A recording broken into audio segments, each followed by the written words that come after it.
Well, we've got an original 1950s double door here, and the door knobs are failing. These are just aluminum doorknobs. This one's actually just a little post to hold so that you can pull the dead door out.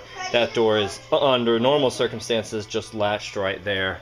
And up at the top, as you can see there, sort of, you can almost see there, right?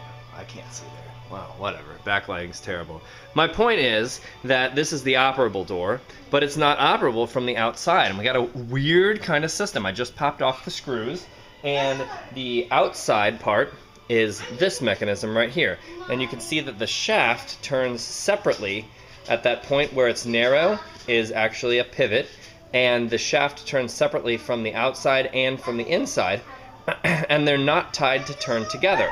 So it's a square, and when the square rotates, it exerts some torque on this mechanism right here, which then pulls in the latch. So the problem that we have, the symptom that we have, is the exterior handle doesn't open the door, but the interior handle does.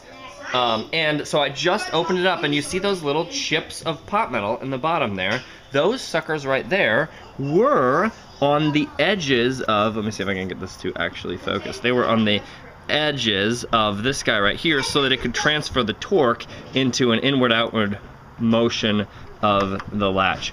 And since it just crumbled right there, I actually have some old ones, and I'm just going to replace this mechanism right here. It doesn't look like that's so much user serviceable inside of there, but I might try popping it out if it does. But anyway, I think I've got an entire standard mechanism like this that I can just pop right back in, and then take the handle, which is actually in great condition still, and screw it back on, and everything will be fine. Might even think about putting a little insulation in there. I wonder if that would be foolish. It is super cold. Those handles get super cold, and I guess that's because it's just a big empty space between us and the outside. Well, all right.